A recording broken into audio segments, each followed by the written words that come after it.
사영관 차장님 모셨습니다. 안녕하세요. 네, 안녕하세요. 어떻게 오늘은 좀 약간 좀 웃으면서 방송을 할 수 있을까요?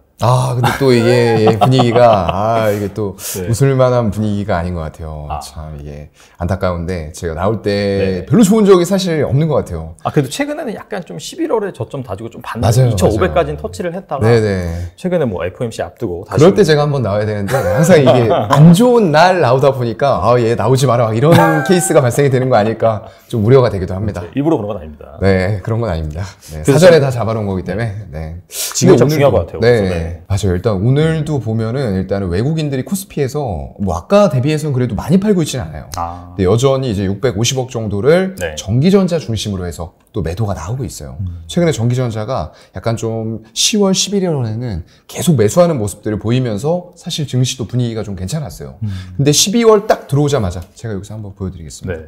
12월 1일부터 딱 클릭하면 개인이 12월 1일부터 오늘 현재까지 거의 한 1조 3천억 가까이 사고 있어요. 네, 이게 10월과 11월의 분위기와 확연하게 달라진 거예요. 한번 다시 10월, 11월을 제가 한번 실질적으로 보여드리겠습니다. 10월에서 11월 말까지는 이랬어요. 야, 정반대네요. 외국인이 7조 2,220억을 샀고 기관이 한 5천억 정도 매도했는데 금융투자나 뭐 이런 데들은 매수를 했고요. 네. 개인들이 거의 이제 외국인들이 산 거를 다 이쪽으로 넘겨준 거죠. 그래서 한 6조 8,800억을 두 달 동안 개인이 팔면서 외국인이 이걸 샀고요. 그 결과는 코스피 월봉 차트를 보시면 딱 나오죠. 두 달 동안 120 월선.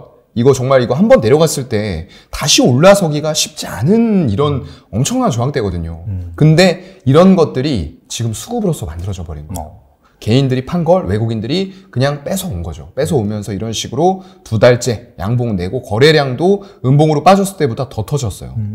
그런데 이제 이번 달에는 조금 막히는 흐름들. 네. 이게 이제 인플레이션이 피크아웃 했다라는 걸 약간 기대감이 설정이 됐던 거죠. 근데 그게 현실적으로 나타난 거죠. 10월 CPI에서 일단은 이거 인플레이션이 우리가 예상했던 것보다 조금 꺾이는 게 나오네 라고 했는데 그 뒤로 또 2주 후에 미시간 인플레 지수, 기대 인플레가 또 떨어진 거예요. 그렇다면은 지금 연준에서 우리가 금리를 올리면서 꺾으려고 하는 건 여러분 기대 인플레입니다, 결국에는. 그래서 이 기대 인플레를 꺾는다는 건 내가 지금 돈을 예를 들어서 월급을 한 달에 뭐 예를 들어서 300만 원을 받는다고 칩시다. 그러면은 이 300만 원이 한 달 후 그리고 1년 후에 이 300만 원의 가치가 그만큼 덜 떨어진다라고 생각을 하시면 돼요. 기대 인플레가 꺾인다라는 건.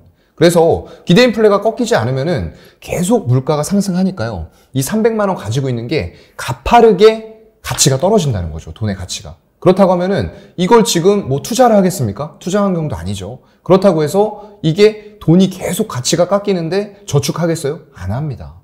그렇다 보니까 이게 그냥 쓰고 말지 라고 하면서 소비로 계속 이어진 거예요.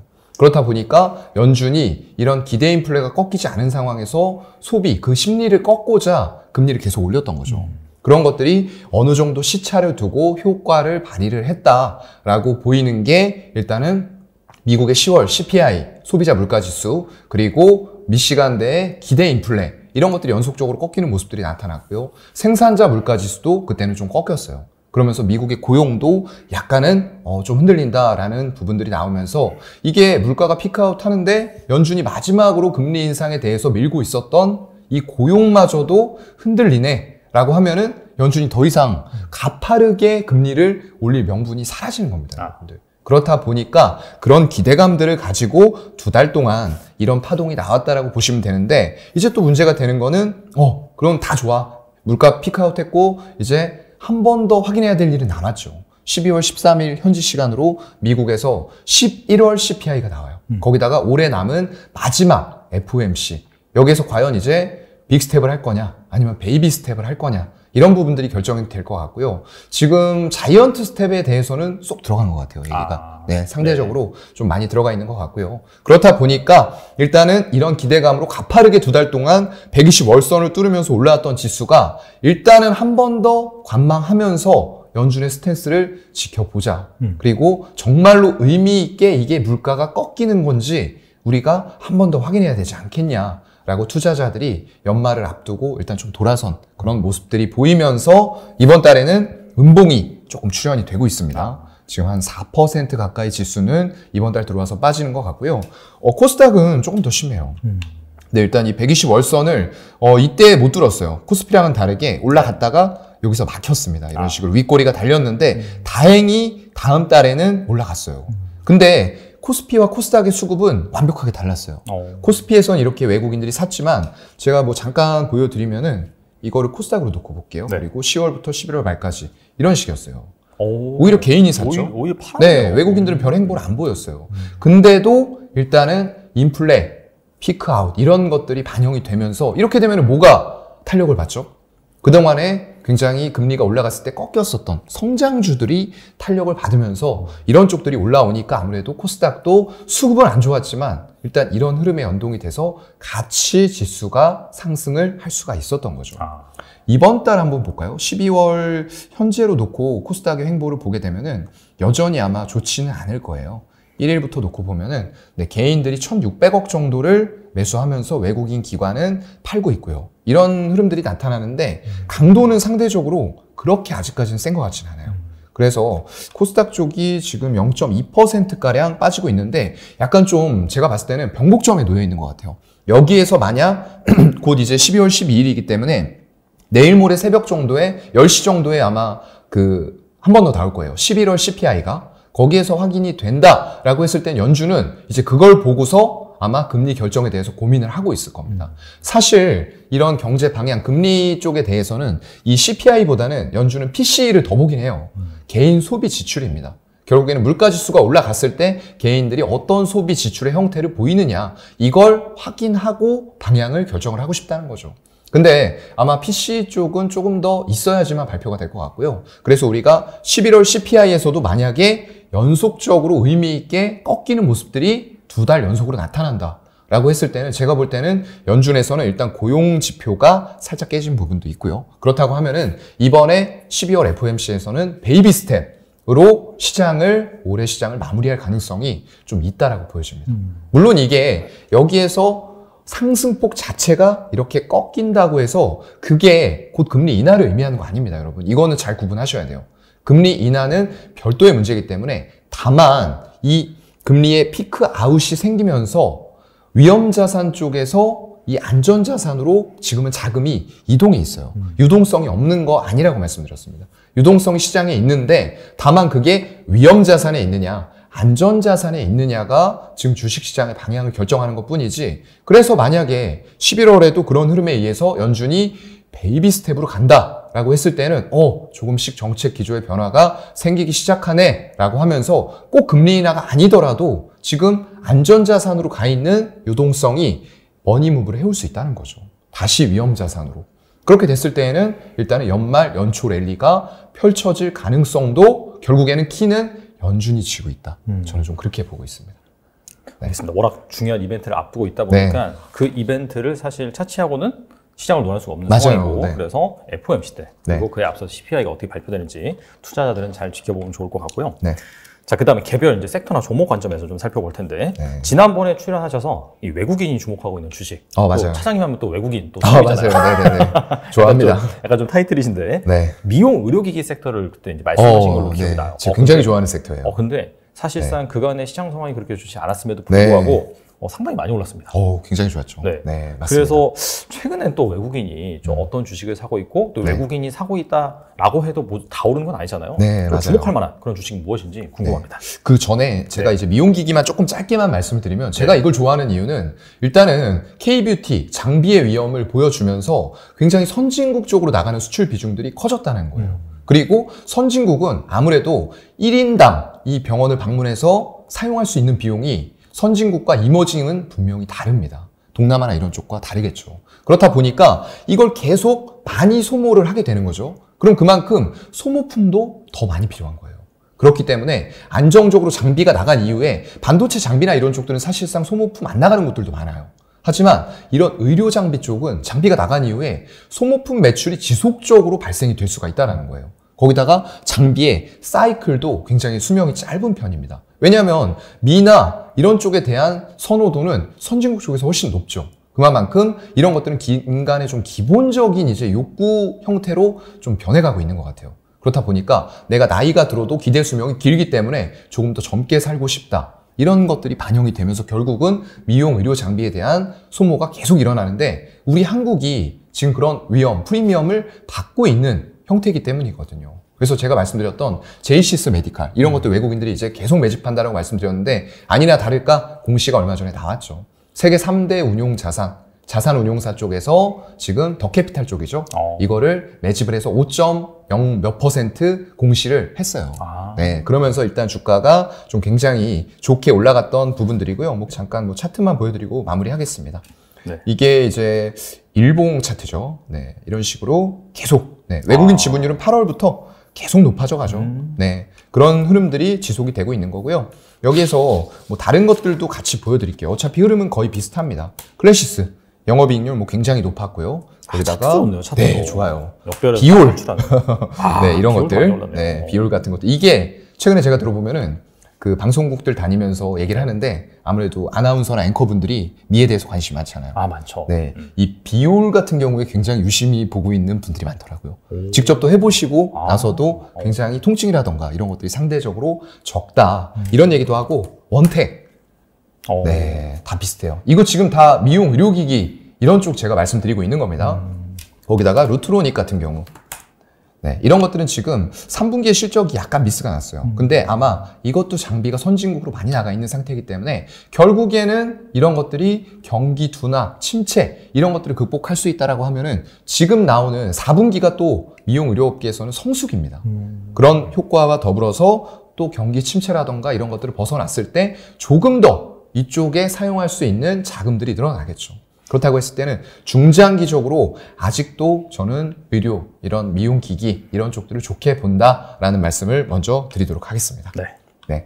그리고 외국인이 사고 있는 것들, 자, 제가 일단은 보는 방법을 한 번 더 좀 말씀을 드려볼게요. 이것도 여러분들이 직접 보실 줄 알아야 되기 때문에 여기 오시면은 제 여기 교보증권 화면 기준으로 봤을 때는 0426이라는 화면이에요. 그래서 외국인 기관 매매 상위, 동시 순매수, 뭐 연속 순매수, 순매도가 나오거든요. 화면이 잘 구분이 돼 있어요. 근데 이거 저희 교보증권에만 있는 거 아닙니다. 여러분들도 이런 거 꼭 찾을 수 있는 방법을 여러분들이 미리미리 해놓으시고 체크를 해보셔야 돼요.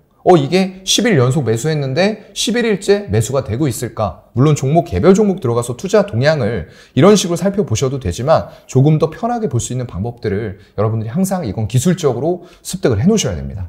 여기 전체로 놓고요. 일단 동시 순매수에서 외국인 클릭해서 순매수를 가보도록 할게요. 이렇게 되면은 자, 여기 나옵니다. 지금 외국인이 연속 매수를 하고 있는 게 30일 매수하고 있는 게 눈에 띄네요. GRT라는 종목이고요. 이건 아마 반도체 단으로 좀 분류가 되고 있는 종목일 거예요. 그리고 21일 매수하고 있는 게 효성 ITX예요. 네, 이쪽은 이제 아무래도 효성 쪽에서 이 안쪽에서 IT라던가 내부 쪽에 프로그램망 이런 것들을 통합적으로 관리하는 회사다라고 보시면 될 것 같은데 최근에 이런 것들이 주목을 받는 이유가 있었죠, 여러분. 카카오, 먹통 사태 이런 것 때문에 서버라던가 보안 관련해서 관련주들이 움직임이 있었어요. 그래서 이런 쪽들이 외국인에 의해서 좀 부각을 받고 있고요. 제가 말씀드리고 싶은 게 나왔네요. 자, 보세요. 3위, 4위에 지금 똑같이 19일 매수하고 있는 거 뭐죠? 엔터주네요. JYP 엔터랑 SM이에요. 네. 이런 것들을 제가 이제 좀 말씀을 드리고 싶어서 이 화면을 보여드린 거고요. 하지만 더 많이 매수한 것들도 있기는 있어요. 근데 이걸 열어봤을 때 전체 하루에 거래된 거래 금액 중에서 외국인들이 이걸 의미 있는 비중으로 매수를 했느냐도 중요해요. 그렇죠. 그런 것들은 여러분들이 별도로 좀 체크를 하셔야 될 것 같고요. 이거 지금 GRT 들어와 보면은 하루 거래량이 뭐 많을 때는 뭐 15만 주도 나오는데 보통 10만 주 아래에 있거든요. 그럼 이거를 순매수가 아니고 금액이 아니고 수량으로 놓고 보셨을 때 그래도 이 정도면은 의미 있게 매수하는 게 있는 것 같아요. 뭐 46,000주일 때 8,000주, 51,000주일 때 27,000주. 그럼 이 정도면은 50% 이상을 하루 거래량에서 외국인들이 매수를 했다라는 거거든요. 네. 하지만 흐름들 자체는 일봉으로 놓고 봤을 때, 외국인들이 매수했을 때부터 주가는 많이 올라왔네요. 근데 이게 옆으로 살짝 흘러내려서 횡보하는 구간에서도 외국인들은 계속 매수를 하고 있다라는 거죠. 그래서 이거는 여러분들께 숙제로 내드려 볼게요. GRT를 왜 외국인들이 이런 식으로 계속 지분을 여기서부터 6월 중순부터 늘려왔고 주가는 이렇게 뛰었고 지금은 횡보하는데도 불구하고 계속 매수를 하면서 지분을 늘려가는지 이건 여러분들이 공부 한번 해보시고요. 네. 제가 말씀드릴 거는 JYP 엔터와 SM입니다. 네, 이쪽은 뭐 잘 아실 거예요. JYP 엔터가 지금 시총이 하이브 빼면은 3사 중에서 제일 높습니다. 네, 그만큼 부침이 없었어요. 이 엔터 쪽이 굉장히 부침이 심한 쪽이었는데 이거 주봉 월봉으로 놓고 보시면은 정말 꾸준하게 올라간 주식이에요. 그러네요, 별 부침이 없었습니다. 뭐 중간에 이거는 이제 코로나 팬데믹 때이기 때문에 무시하고요. 네. 그 이후 보면은 정말 부침 없이 꾸준하게 주가가 올라오면서 지금 시총이 2조 3,300억이에요. 그런데 이제 SM 보게 되면요. 1조 9,300억. 이거 같은 경우에는 약간 부침이 조금 있긴 있습니다. 약간 경영권 분쟁 그 이슈. 네, 맞아요. 네. 근데 이제 그거는 약간 좀 해소가 되어가는 분위기고요. 또 그동안 문제가 되어 왔었던 라이크 기획. 네. 이쪽과의 계약도 조기 종료가 되면서 결국엔 SM 쪽으로 영업이익이 추가적으로 들어올 수 있는 기틀을 마련을 했다라는 거죠. 그래서 지금은 주가가 그래도 안정적으로 올라온다라고 볼 수가 있는 게 외국인들 지분율 보시면 11월 중순까지는 줄였어요. 바닥까지 줄였는데 쌍바닥 만들고 나니까 여기서부터는 외국인들이 꾸준하게 지분을 다시 늘리고 있죠.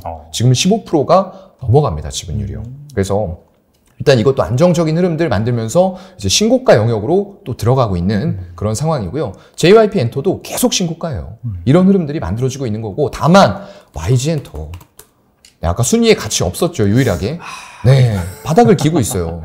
네. 이거 블랙핑크 뭐 나온 거 좋습니다. 그리고 블랙핑크의 콘서트 효과도 나올 거예요. 근데 최근에 보면은 여러분들 기사 찾아보시면은 이런 것들이 있어요. 4세대 아이돌의 굉장히 뜨거운 반응들이 무섭다. 이런 것들이 이 블랙핑크 정말 대단한 기름입니다. 그루브임에는 맞는데 지금 데뷔했었다가 바로 차트에서 음원 순위가 밀려버린다는 거예요. 이런 걸 여러분들이 실생활에서 노래만 들으실 게 아니라 블랙핑크가 들어왔는데 1위 했는데 금방 밀렸네. 누구한테? 아이브한테.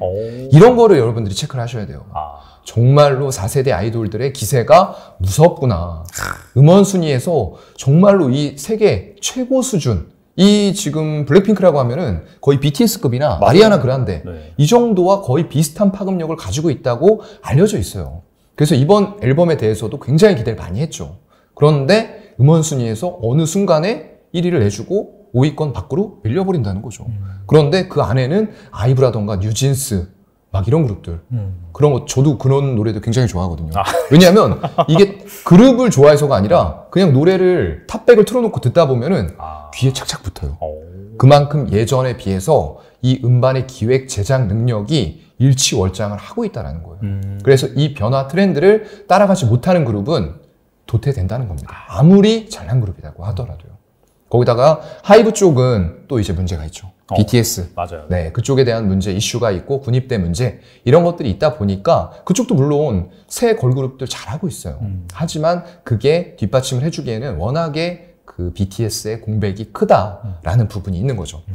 근데 요즘에는 주가는 괜찮습니다. 하이브 바닥 찍고 올라오고 있어요. 네. 올라오고 있는 흐름들 나타나고 있고요. 2달 연속으로 지금 월봉상에서 양봉이 나타나고요. 일봉으로도 굉장히 꾸준하게 올라오면서 이 121선하고 매물대 막히는 듯 했으나 어제 금요일이죠. 금요일 같은 경우가 지금 장중에 9% 상승. 와. 그리고 종가상으로는 8% 상승해서 121선을 뚫고 끝냈단 말이죠. 근데 이제 불안한 건 외국인들의 지분율이에요. 네, 외국인들은 올라가는 과정에서 사는 게 아니라 줄여요. 줄이고 있단 말이죠. 121선을 뚫었는데도 외국인들은 줄였어요. 그럼 이걸 누가 올렸느냐? 얘네죠.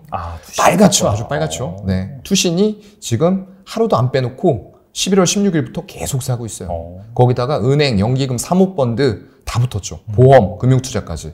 외국인들은 계속 지분 줄이고 있습니다. 근데 이게 수익률 게임이 될지 아니면 정말로 외국인들도 이렇게 팔다가 돌아서면서 이 121선 돌파를 기점으로 추가적인 상승이 나올지는 조금은 지켜봐야 될 것 같아요. 하지만 지금 시점에서 우리가 봐야 될 것은 외국인이 지분율 줄이는 쪽보다는 아까 말씀드렸던 JYP 엔터, SM 이런 쪽들 꾸준한 실적을 기반으로 해서 조금 신규 그룹들도 계속 대비를 할 거고요. 특히나 이제 JYP 엔터 같은 경우에는 이게 일괄적으로 수직 계열화가 되어 있는 게 아니고요. 굉장히 수평 계열화가 되어 있어요. 각각의 레이블 이런 쪽들이 수평 계열화가 돼 있으면서 각각에서 기획 제작할 수 있는 능력들을 충분히 갖추고 있고요. 그런 것들이 결국에는 지금의 어떤 인기도 이런 것들을 만들어 왔다라고 보이는 부분이고요. SM 같은 경우도 마찬가지입니다. 지금 라이크 기획과의 계약이 종료가 되고 이수만 대표 이런 쪽들의 이슈가 어느 정도 정리가 되면서 거기다가 또 엔터 쪽을 사우디에서 노리고 있다. 이런 쪽들 계속 얘기가 나와요. 네네. 그렇다 보니까 얼마 전에 카카오 엔터프라이즈 8천억 투자 얘기 나왔었잖아요. 그런 것들의 연장선상으로 결국에는 이런 SM이라던가 JYP 엔터, YG 엔터 이런 어떤 엔터사까지도 향후에 크게 보고 있는 거 아니냐. 왜냐하면 이게 제가 전에도 한번 말씀드렸는데 단순히 엔터사가 아닙니다. 여러분들 이렇게 생각하시면 안 돼요. 맨날 공연만 하고 아이돌들 소속돼서 그냥 뭐 엔터, 아이돌만 보유하고 있는 엔터 아니냐. 그거 아니죠. 제가 이제 보고 있는 부분은 지금은 조금 침체가 돼 있어요. 하지만 결국엔 이런 것들이 NFT, 메타버스 이런 쪽으로 연결이 되면서 결국은 그런 메타버스 세계들이 이 엔터 쪽에서도 형성이 될 거예요. 거기다 진보하는 기술로 우리가 지금 하이브에 대해서 가장 우려하는 게 BTS의 공백이에요. 맞아요. 네. 군 입대라던가 이런 것들도 지금 기술적으로 해결할 수 있는 부분들이 현실화가 돼가고 있어요. 쌍둥이 가수 이런 것들을 디지털화 시켜서 군 입대라던가 공백기가 생겼을 때에도 그건 메타버스 상에서 꾸준하게 활동을 할 수가 있는 거죠. 그런 것들이 지금 기술적으로 계속 보완이 되고 있다는 거예요. 그래서 엔터 쪽은 단순히 엔터로 보실 게 아니라 이 밸류를 높일 수 있는 지금 시장 환경에서는 좀 힘들긴 하지만 결국에는 이런 쪽들이 또 거기다가 지금 게임주 쪽들이 가상화폐 위믹스가 생태계 쪽이 이제 가상화폐 주요 디지털 거래소 닥사 쪽에서 상폐가 됐죠. 그러면서 좀 충격을 주긴 했지만 결국은 나아가야 할 길은 그런 거라고 봅니다. 각각의 엄청난 아이돌들의 IP를 보유하고 있기 때문에 이 IP의 힘을 얼마 전에 보여줬어요. 지금 레몽레인이라는 곳에서 부잣집 막내 아들 쪽으로 50% 지분을 이제 SSL 중앙이라는 중앙 콘텐츠리 그쪽하고 같이 투자를 하면서 IP를 50%로 확보했거든요. 근데 거기다 얼마를 투입을 했냐? 자기 자본금의 74%를 투자를 했어요. 이건 진짜 만약 투자했다가 망하면은 기업의 명운이 갈릴 수도 있는 문제였거든요. 근데 그만큼 이 IP, 웹툰을 기반으로 한 IP에 대해서 확신을 가졌고 그게 엄청난 캐스팅으로 이어졌죠. 송중기, 이성민의 정말 엄청난 열연까지 이어지면서 완벽한 콜라보를 이룬 겁니다. 그렇다 보니까 이게 드라마가 끝난다고 해서 이 IP의 힘이 사라지는 거 아니에요. 계속됩니다. IP를 바탕으로 한 여러 가지 매출들이 파생이 될 수가 있기 때문에 이 IP를 확보하는 게 그 어느 때보다도 지금은 중요해지고 있고요. 그런 IP를 다수 확보하고 있는 이런 엔터사들은 그걸 가지고 할 수 있는 사업들이 엄청나게 많죠. 결국에는 하나하나의 IP 그리고 거기에서 NFT로 파생시켜서 각각 하나하나가 만들었을 때 유일무이한 거거든요. 그럼 그 NFT, Non-Fungible Token, 대체할 수가 없는 하나하나 스타의 IP에 의한 작품들이 탄생이 되고 그걸 거래소, NFT 거래소에서 거래를 할 수 있고 이런 것들이 이루어질 수 있는 겁니다. 그래서 조금 여러분들이 엔터사로만 한정지어서 보시면 이런 게 안 보여요. 넓게 좀 보셔야지만 지금의 주가 상승의 흐름을 이해를 하실 수 있다. 물론 리오프닝 이런 것 때문에 그동안에는 온라인 콘서트만 했는데 오프라인 콘서트 그리고 예전하고 티켓 단가가 달라졌어요. 굉장히 달라졌어요. 그만큼 글로벌 팬덤이 엄청나게 확대가 되고 있는 거죠. 그렇다 보니까 그 팬덤 속에서 이 표를 구하는 게 하늘의 별따기가 돼버린 거예요. 네, 그만큼 이런 인지도들이 단순히 국내에만 그치는 것이 아니라 전 세계적으로 퍼지고 있다라는 부분들, 거기다가 온라인 콘서트를 하면서 오프라인 콘서트가 지금 이제 재개가 되잖아요. 그 오프라인 콘서트 속에서 오프라인으로만 끝나는 게 아니에요. 이걸 또 생중계하면서 온라인에 대해서도 온라인 티켓을 판매를 하면서 수익이 믹스가 된다는 거죠. 그런 부분들을 좀 잘 지켜보셔야 될 것 같아요. 네. 알겠습니다. 그리고 또 수급적인 관점에서 살펴본다면은 물론 외국인의 수급에 대한 투자자들의 관심이 가장 크긴 한데 기관 중에서도 특히나 연기금 가장 큰 그 쩐주라고 볼 수 있죠, 우리나라에서. 맞아요. 그리고 제가 봤을 때는 전반적으로 이 기관 중에서 그나마 좀 투자 호흡이 긴 최소한 3개월 정도를 보고 투자를 하는 것 같더라고요. 맞아요. 그래서 연기금이 최근에 좀 의미 있게 매수한 그 종목 무엇인지 궁금합니다. 네, 저희 또 화면에서 마침 연기금을 아무래도 이제 중장기적인 투자 성격을 가지고 있다라고 알려져 있다 보니까 탭을 또 하나 만들어 놨더라고요. 딱 연기금만 박혔네요. 다른 쪽들은 사실 좀 짧아요. 제가 이거 알고 말한 거 아니에요? 네, 저도 이거 잘 지금 연기금은 체크 안 하는데 오늘 질문지 들어있어서 화면을 찾다 보니까 있더라고요. 그래서 좀 편하게 볼 수가 있고요. 여기 보시게 되면은 전체로 놓고 보시면은 29일 동안 매수하고 있는 게 있어요. 서울가스. 네, 서울가스가 지금 뭐 차트는 여러분들 안 보여드려도 아실 거예요.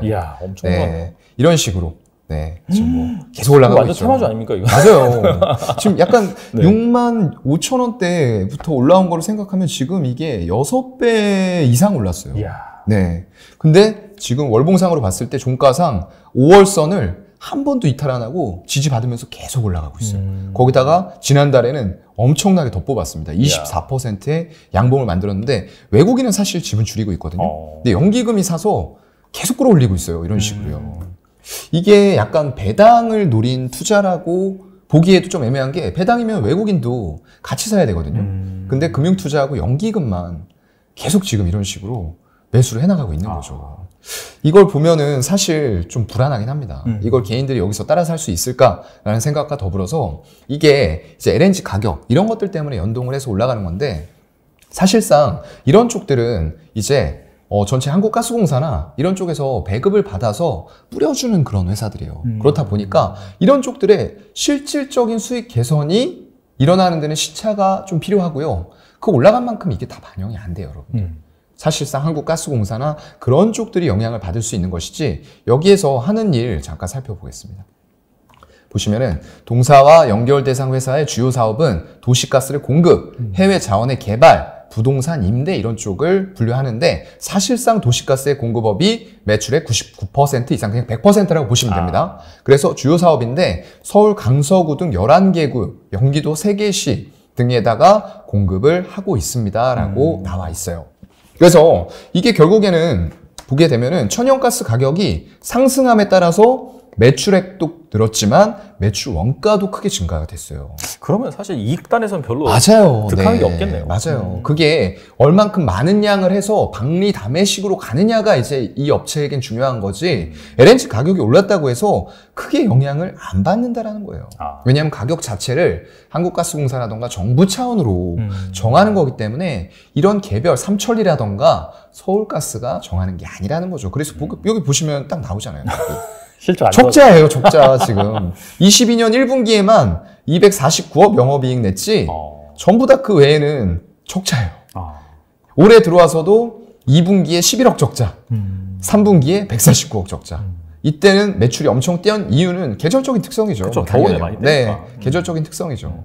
그런 것들 빼면은 일단은 그동안에 잘해왔었는데 오히려 팬덤이 일어나고 가스 가격 뛴 다음에 영업이익 적자 전환했어요. 네. 그리고 이제 겨울 돼서 올해에는 만약 겨울이 조금 커버를 해준다. 그리고 1분기에 했었던 부분들까지도 같이 묶어가지고 이렇게 한다라고 했을 때는 그래도 이런 정도 수준은 유지를 하겠죠. 근데 우리가 기대하는 것만큼 과연 크게 반영이 될까? 가스의 사용량이 그만큼 증가가 될까? 이런 부분 생각을 해야 되는 거예요. 지금 당장은 부족하지만 중장기적인 전망으로 봤을 때는 우리가 지금 LNG에 대한 의존도를 분명히 줄일 수밖에 없어요. 그래서 에너지 다변화 차원으로 신재생 에너지, 태양광, 풍력, 2차 전지 이런 것들을 해나가는 거거든요. 그래서 지금 컨센서스는 지금 내년이 피크가 될 것으로 보여요. 또 내후년에는 190억으로 좀 꺾일 것으로 보이거든요. 네. 근데 이거 다 반영해서 진짜 뭐 당기순이익 400억 잡아놓으셨는데 이거 400억으로 그냥 계산해 보겠습니다. 그러면은 지금 50배예요. PER이. 이야. 네, 지금 이렇게 올라와 있는데 50배죠. 아니 뭐 2차 전지다. 2차 전지 소재급이죠, 거의. 네. 근데 여기 보시면은 이제 이 PER이 뭐 높게 받았을 때는 50배 정도 받아요. 근데 그게 팬데믹 이후 올라왔을 때 기준이에요. 평소에는 2배에서 10배 정도 받았던 종목이란 말이죠. PBR 보세요. 이렇게 올라갔습니다. 이 평소에 받는 거 0.3배 정도 받아요. PBR 자산 가치로. 그런데 지금 이런 기대감들 때문에 그리고 수급 때문에 근데 외국인들이 던지는 거를 기관 쪽에서 연기금하고 금융투자가 받으면서 이렇게 끌어올리는 이 저희가 뭘까라고 저는 좀 생각을 해봐야 될 텐데 일단 여러분들이 만약에 정말로 이거 그냥 올라갈 것 같다라고 하실 때에도 이런 자리에서 하면 안 되겠죠. 제가 아까 말씀드렸죠. 5월선을 기준으로 해서 터치는 한번 하고 올라간다. 그래서 이번 달에도 마찬가지입니다. 만약에 빠진다라고 했을 때에는 5월선까지 기다리셔야 돼요. 이런 자리에서 막 사버리면은 40일에서 만약에 여러분 5월선까지 안 빠질 것 같죠. 이런 식으로 5월선을 계속 터치하고 간다니까요. 올라갔다가도 월중에서도 거의 반 정도로 반납해요. 이런 식으로요. 이런 파동이 반드시 있기 때문에 무조건 접근하는 건 절대 안 됩니다. 5월선까지 기다리셔야 되는데 34만 원 정도 되네요. 이번 달 기준으로요. 절대 이런 거에 너무 손쉽게 다가가시면 안 된다. 라는 말씀 드리고요. 그래서 서울가스 받고 그 밑으로는 조금 유의미한 것들은 현대 두산인프라코어. 이거는 제가 아마 지난달에 나왔을 때에도 기계 쪽 건설 장비에 대해서는 말씀을 드렸기 때문에 짧게만 그냥 말씀드릴게요. 이건 이제 전 세계에서 인프라 구축 이런 것들 활발하게 일어나고요. 원자재 가격이 올라오다 보니까 그동안에는 생산성, 채굴성, 경제성이 없었던 것들을 채굴하기 위한 기계 장비에 대한 발주 수요가 더 늘어났다. 그래서 이런 식으로 차트가 끝난 것 같지만 계속 올라간다는 거죠. 네, 현대 두산인프라코어도 마찬가지고요. 이건 현대 쪽이 많아요. 현대건설 기계. 네, 이런 쪽들은 지금 좀 꺾였죠. 그래서 이런 흐름들 보시면서 현대 두산인프라코어는 그래도 외국인들 지분율 유지되고 있고 연기금도 지금 같이 사고 있는 와중이기 때문에 주가가 쉽게 안 꺾이죠.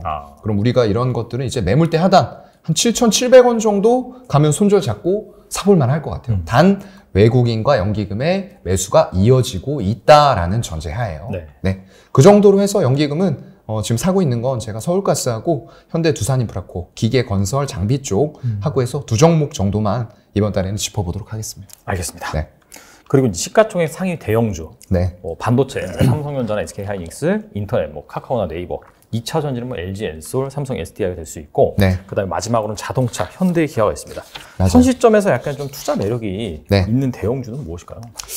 글쎄요. 지금 사실 자동차가 못 오르긴 했어요. 근데 이 자동차 못 오른 이유도 아마 제가 지난달에 와서 말씀을 드렸던 것 같아요. 이 자동차는 결국에는 지금 테슬라도 마찬가지고요. 예전에 이 GM이라던가 포드, 스텔란티스 이런 전통 내연기관 강자들이 지금 전기차로 전환을 하기 전에는 독보적으로 신생 업체인 테슬라가 나와서 북미에서 점유율을 80%, 90%까지 끌어올렸단 말이죠. 근데 지금 이게 될까요, 여러분? 안 돼요. 지금 벌써 3분기 말 기준으로 봤을 때 점유율이 60%대로 뚝 떨어졌어요. 그리고 우리가 북미에서 현기차 그룹이 지금 9% 점유율을 기록을 했죠. 2위까지 치고 올라갔습니다. 근데 그때는 GM의 생산 차질도 있었고요. 이런 말씀드렸던 내연기관차 전통적인 글로벌 브랜드 공룡들이 전기차를 본격적으로 생산할 때가 아니었어요. 근데 그쪽도 이제 다 깨달았죠. 이거 그냥 시대적인 흐름이다 라는 게 증명이 되고 있기 때문에 어쩔 수 없이 다들 전환을 했죠. 그렇다 보니까 각사에서 브랜드들을 가지고 만들어내기 시작을 한 거예요. 그렇다 보니까 테슬라 점유율도 떨어지고 그런 상황에서 우리가 9%를 지켜나갈 수 있을까라는 걸 이제 저는 계속 걱정한다라고 말씀을 드렸어요. 그래서 이런 얘기하면은 좀 안 좋아하시는 분들도 많더라고요. 테슬라에 대해서 특히나 테슬라 점유율 떨어진다 하면은 테슬라 전통적으로 막 많이 가지고 계시고 이랬던 분들이 별로 안 좋아하세요. 근데 이제 주가가 그런 상황을 사실상 좀 얘기를 해주고 있어요. 해외 주식의 종합 차트에서 제가 테슬라를 잠깐만 보여드릴게요. 네, 이게 이제 월봉인데요. 테슬라의 월봉. 네, 이런 식으로 지금 지지선이 없이 계속 떨어지고 있잖아요. 이 이유가 이제 나오고 있는 거죠. 왜냐하면 점유율, 판매 대수가 줄어든다는 얘기가 아니에요. 여러분들 이거 헷갈리시면 안 돼요. 그 댓글이나 이런 쪽에 이제 판매는 계속 늘어나는데 뭐 점유율 떨어지는 게 대수냐라고 얘기하시는 분들이 있어요. 큰 착각이죠. 판매 대수가 올라가는 것과 점유율은 별개의 문제고요. 점유율이 떨어진다라는 건 그만큼 테슬라의 차가 아닌 다른 선택지들이 많아진 상황에서 소비자들이 실제로 그런 브랜드들로 이동을 했다라고 생각을 하셔야 돼요. 그런 브랜드들이 안 나왔으면 테슬라를 살 수 있는 잠재 고객이었겠죠. 하지만 지금은 이동을 했다라는 거죠. 그게 중요한 겁니다, 여러분. 그래서 판매 대수가 늘어나는 걸 보시는 게 아니라 시장에서 그동안 누려왔었던 독점적인 지위를 아직도 이 테슬라라는 기업이 누릴 수 있느냐, 이걸 봐야 되는 거예요. 그래서 그런 것들에서는 일단은 깨지고 있어요. 그래서 저는 그때도 여기 나와서 말씀드렸는지 모르겠는데 지금 그 일론 머스크 있잖아요. 굉장히 뭐 자산이라던가 명성 이런 쪽에서는 한없이 높으신 분인데 언행이나 이런 쪽에서는 한없이 또 가벼우신 분이잖아요. 네, 그분이 지금 테슬라를 팔아서 지금 뭘 사고 있죠? 트위터. 이런 게 저는 약간 이해가 돼요. 내가 자동차, 이 전기차에서 선두 주자로 나눠서 이 지금 아직도 점유율 60% 이상을 가져가고 있는데 왜 도대체 이 지분을 팔아서 트위터를 사는 걸까? 제가 그 생각을 해봤거든요. 약간 이러한 이유 아닐까 싶어요. 완성차 쪽에서는 더 이상 이것만 해가지고는 우리가 점유율을 더 지금까지 해왔던 것처럼 유지를 하기가 어렵다라는 판단이 들어간 게 아닐까. 전 그 생각도 해봤거든요. 거기다가 뭐 이제 자율주행 더 이상 뭐 자동차가 아니다. 이거 컴퓨터 서버다. 자율주행도 테슬라가 꽉 잡고 있다. 이런 얘기 하시는 분들이 있어요. 근데 그렇지가 않아요, 실상은. 테슬라가 자율주행을 하는데 뭐만 가지고 하죠? 카메라 렌즈만 가지고 있어요. 그렇다 보니까 테슬라 3 그리고 Y 모델 사고 많이 납니다. 이 렌즈의 한계를 여러분들이 명확하게 아셔야 돼요. 그래서 얼마 전에 나온 기사가 뭐냐면 테슬라가 지금 여기다가 우리가 차량에다가 레이더나 라이다를 쓰는 거는 바보 같은 짓이다라고 옛날에 얘기를 했어요. 왜냐하면 싸게 팔아서 점유율을 제가 말씀드렸던 내연기관차 공룡들이 생산해서 판매하기 전에 많이 높여놓고 싶었던 거예요. 진입 차량으로, 엔트리 차량으로 해서. 그렇다 보니까 테슬라 3에는 하이니켈 배터리가 아니고 LFP 배터리가 들어가죠. 예전에는 가성비가 있었어요. 왜냐하면 LFP 배터리의 주 원료가 리튬 중에서도 탄산 리튬이라는 거예요. 고순도의 탄산 리튬이 들어가고요. 지금 하이니켈단의 양극재에는 수산화 리튬이라는 게 들어가요. 탄산 리튬을 한 번 더 정제를 해서 포나인이라고 하는데 99.99%의 수산화 리튬이 나와야지만 그걸 가지고 우리가 하이니켈의 2차 전지에 들어가는 배터리, 그 전기차급 배터리를 생산할 수가 있는 거예요, 여러분들. 이 플로우 잘 이해하셔야 됩니다.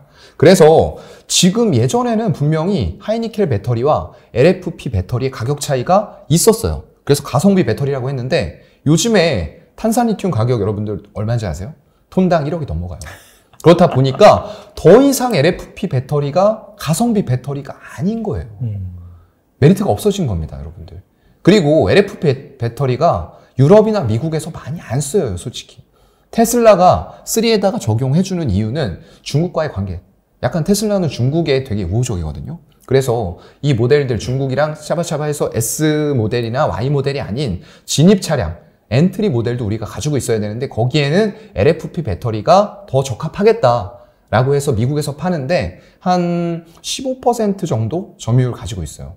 근데 그게 지금 자동차 시장이 점유율하고 침투율에서 전기차가 10%를 넘어가기 시작하면은 분명히 그 질이 달라져요. 그리고 미국에서 많이 팔리는 차 뭐죠? SUV, 픽업 트럭, 대형 차량 이런 건데 거기에 LFP 배터리 말도 안 됩니다. 안 돼요. 네, 그거 가지고 못 들어가요. 그렇기 때문에 LFP 배터리는 그냥 중국 내에서 소비되는 배터리다.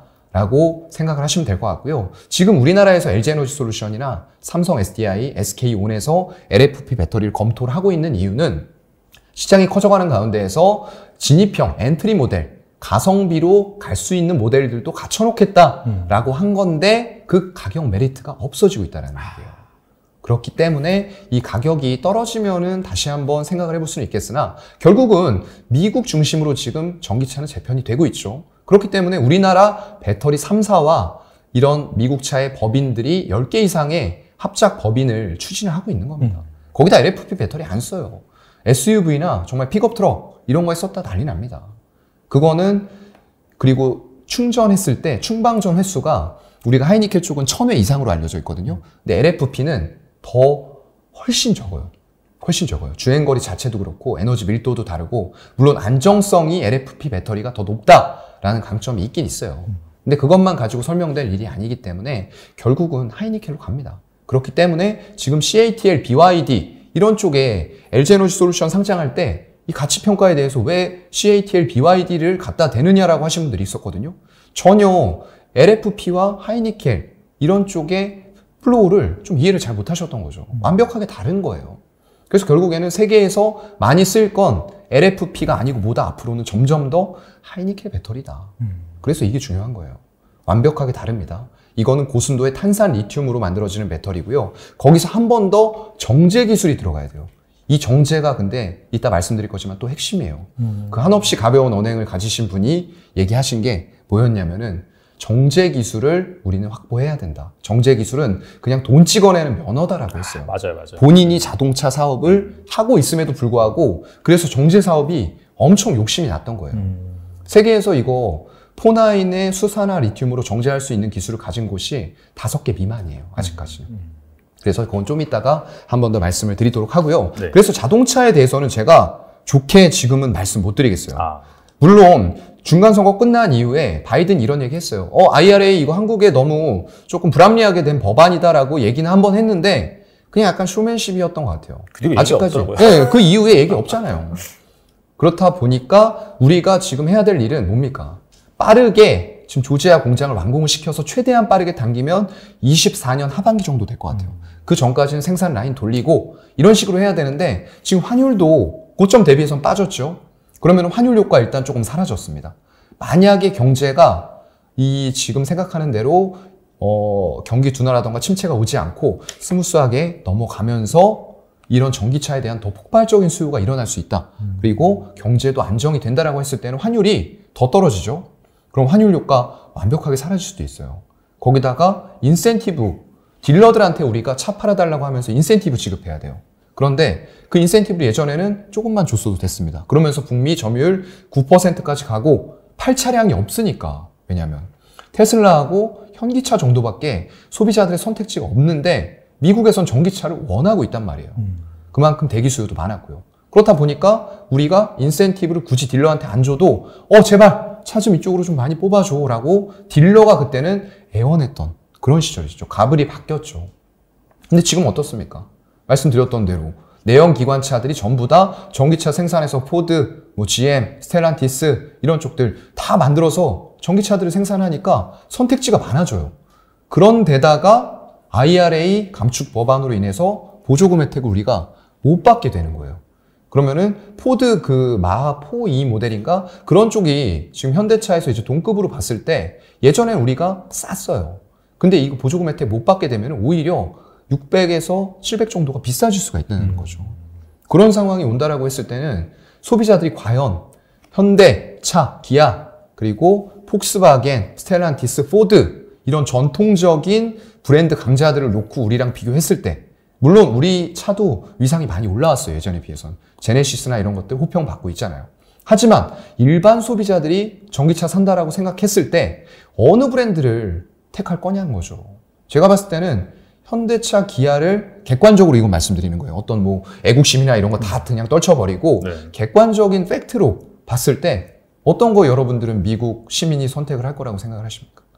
아무래도 이쪽이 전통적으로 글로벌 브랜드 강자였잖아요. 자동차 쪽에서. 저는 이쪽을 선택할 가능성이 높다라고 봐요. 특히나 이게 더 비싼 상황에서는. 가격이 같아도 경쟁이 저는 안 될 거라고 보거든요. 사실상. 절대적인 판매 대수나 점유율이 현기차는 떨어질 수밖에 없는 이런 상황이라고 봐요. 근데 가격까지 비싸다? 상당히 힘들죠. 그것 때문에 일단은 정부도 그렇고 현기차도 그렇고 이 점유율을 우리가 지금 이렇게 올려놨는데 이거 우리만 보조금 혜택 못 받으면 불합리한 거 아니냐 이런 식으로 계속 얘기가 나오고 있는 겁니다. 바이든은 근데 한마디 하고 그냥 조용하잖아요. 이런 상황에서는 우리가 굳이 현대차하고 기아 같은 완성차 업체를 지금 들어가야 될 이유가 있나? 물론 살 자리긴 해요. 주봉 월봉으로 봤을 때는 이거 16만 원대에서는 현대차 사서 박스권 상단 그리고 120 주선 기다리고 있는 한 20만 원 부근까지는 수익률이 나올 수도 있어요. 근데 완벽하게 그 인플레이션 감축 법안이 해결되지 않은 상태에서 이걸 뚫고 올라갈 만한 뭔가가 있냐는 거죠, 지금. 기아 같은 경우에는 더 심각합니다. 네, 이게 매물대가 완전히 내려앉았어요. 그러네요. 그리고 옆으로 횡보는 하고 있지만 주봉상에서 지지선 안 보이고요. 월봉으로 갔을 때도 지금 35일선이 깨지고 있어요. 그렇다 보니까 지지받아야 될 선들이 이런 것들밖에 안 보이는 거예요. 54,000원, 5만 원대. 네, 좀 이런 상황입니다. 그래서 완성차에 대해서는 저는 여러분들이 뭐 현대차, 기아차 많이 빠지고 이런 것도 다 알고 테슬라 좋아하시는 분들이 있고 그런 거 압니다. 하지만 그냥 제 주관적인 의견을 좀 넣어서 객관적인 팩트들을 갖다 붙여보면은 이런 시나리오들이 지금 완성이 좀 되고 있는 거 아닌가라는 우려도 있기 때문에 많이 빠졌다고 해서 무조건적으로 접근하지는 말자라는 말씀을 좀 드리고 싶습니다. 알겠습니다. 네. 그렇다면 지금 2차 전지, 그 다음에는 과연 어떤 주식들이 주도주가 될 수 있을지 혹시 차장님께서 보고 계신 그런 주식인지 궁금합니다. 저는 항상 말씀드리는 건 똑같아요. 뭐 시장이 좋을 때나 안 좋을 때나 항상 4차 산업과 관련된 곳들을 봐라. 결국에는 주식은 저는 성장에 대한 기대감이 반영이 되고 그게 실제로 숫자로 이어질 때 한 번 더 주가가 펌핑한다라고 생각을 해요. 2차 전지도 마찬가지 플로우였습니다. 예전에 에코프로비엠 이런 쪽에서 2차 전지 한다라고 했을 때 소재, 이거 뭐 PER 100배, 200배 가고 이랬고 이걸 사기라고 하는 사람도 많았어요. 갑자기 뭐 기술력도 없는 데에서 이런 것들을 한다라고 하니까. 근데 그 회장님 보면은 이슈가 좀 있었긴 했지만 어쨌건 간에 기술력을 굉장히 꾸준히 오랜 시간 동안 투자를 해오시면서 결국 최고의 양극재를 만들 수 있는 기술을 이뤄냈다는 거죠. 그게 저는 조금 뚝심 있게 해서 뽑아낸 게 굉장히 중요하다고 생각을 하고요. 그럴 기업들이 앞으로도 많을 것 같아요. 다만 그 옥석을 가릴 수 있는 여러분들의 눈이 필요한 거죠. 그래서 저도 그게 정확히 100% 될지 안 될지 모릅니다. 하지만 그런 기업들을 찾기 위해서 이런 디테일한 투자 공부를 해나가는 거예요. 저도 마찬가지입니다. 여러분과 같은 입장이에요. 네. 이런 기업들을 찾는 게 결국에는 투자의 진정한 가치가 아닐까라고 생각을 하는 거고요. 그런 관점으로 봤을 때는 결국 또 4차 산업일 것 같아요. 요즘에 뭐 움직이죠, 여러분? 4차 산업의 가장 기반이 되는 통신 쪽 어디 움직이고 있죠? 5G가 또 움직이고 있잖아요. 네. 이런 것들이 결국에는 우리나라에서 빠르게 전 세계에서 처음으로 5G 상용화했어요. 근데 이거 가짜 5G예요. 28GHz 영역이 완벽하게 깔린 게 아니고 얼마 전에 지금 주파수 문제로 인해서 하나 회수해 갔잖아요. 또. 맞아요. 네. 말을 안 들으니까요. 약속 안 지키니까요. 여러분. 이러면 안 됩니다. 대기업들. 왜 약속했던 거 안 지키고 소비자들에게 소송을 하게 만듭니까? 애초에 주파수 할당 받아갈 때 여러분들이 한다라고 했던 건 지키셔야죠. 약속을. 근데 전체 3사 통신사를 놓고 봐도 진짜 28GHz 영역의 기지국은 1% 정도밖에 설치가 안 됐어요. 그럼 100대 설치한다고 했는데 한 대 한 겁니다. 네. 1억 대 한다고 했으면 100만 대밖에 안 한 거죠. 이렇게 약속을 안 지키는데 주파수 당연히 회수해 가야죠. 좀 잘한 결정이다 라고 보고요. 여러분 비용이 많이 들어가는 건 알겠는데 그래도 약속한 부분들 주파수 받아갈 때 했던 부분은 꼭 지키셔야 된다. 소비자들을 기만하지 말라라는 말씀을 꼭 드리고 싶고요. 그래서 통신사 쪽은 사실 이렇게 비용이 많이 들어가요. 왜냐하면 기지국 하나 이거 설치하는데 대당 거의 한 1,000만 원 넘어갑니다. 그렇다 보니까 이거 영토의 문제거든요, 여러분. 그러면 우리나라 땅덩이 그렇게 크지 않아요. 미국이라던가 유럽, 연합 이런 쪽 가면 우리나라 땅의 100배예요. 그럼 우리나라에 설치했어야 될 기지국에 100배를 설치해야지 진짜 5G가 깔린다는 거예요. 엄청나게 많은 비용이 들어가겠죠. 그렇다 보니까 제가 볼 땐 미국이라던가 유럽, 일본 뭐 어느 지역을 막론하고 그쪽에서도 그만큼의 기지국 약속했던 만큼 못할 거예요. 어떻게 약속을 할지 모르겠지만. 그래서 이런 것들이 결국엔 보완이 된다는 거죠. 기지국을 조금 우리가 계획했던 것보다 뜨문뜨문 설치하고 중간에 빌딩에는 뭐를 넣죠? 인빌딩 중계기. 그렇다 보니까 최근에 뭐가 많이 올라왔죠? 솔리드. 그런 기업들이 건물 내부에 들어가는 중간 역할을 해주는 중계기를 설치를 해요. 그래서 이런 곳들이 지금 각광을 받고 있는 거고요. 거기다가 음영지역, 건물이 아니고 그냥 오지 쪽인데 이런 데에서도 우리 지금 일론 머스크가 통신위성, 저궤도 위성 쏘아 올려가지고 전 세계에서 음영지역 없이 인터넷, 초고속 인터넷 사용하게 해주겠다라는 거잖아요. 결국엔 그거보다 더 큰 꿈을 꾸고 있겠지만 지금은 그건데 5G도 마찬가지예요. 음영지역 없이 사용하게 해주는 게 결국에는 이노와이어리스나 이런 쪽들에서 하는 스몰셀 이런 역할들을, 이런 셀들을 중간중간에 붙여줘가지고 전파를 더 증폭시켜주고 강화시켜서 5G처럼 사용할 수 있게 해주는 그런 역할들을 해주는 거죠. 그래서 지금은 그런 것들이 올라가는 거고요. 그래도 가장 기본적으로는 KMW입니다. 네, KMW가 기지국을 하는 업체고요. 네. 거기다가 에이스테크 이런 업체들은 지금 좀 재무구조상으로는 여러분들 문제 많아요. 이거는 이해하고 들어가셔야 되고요. 근데도 불구하고 결국에는 단기간에 좀 많이 올라온 것도 맞아요. 왜냐하면 이게 기대감이에요, 아직은. 왜냐하면 사우디 이런 쪽들도 네옴시티 650조에서 700조짜리 도시 짓는다라고 하는데 거기에 5G 안 들어가겠습니까? 다 들어가죠. 거기에 안 들어가는 게 없을 거예요. 그렇기 때문에 모든 업종의 모든 섹터가 다 사우디 테마예요, 그냥. 근데 여러분들이 이제 옥석 가리기는 할 필요가 있는 거겠죠. 그래서 이런 쪽들이 올라오는 거고요. 결국 이게 갖추어진다. 5G가 완벽하게 갖추어진다라고 했을 때는 무슨 산업이 발전이 되겠습니까? 4차 산업이에요, 여러분들.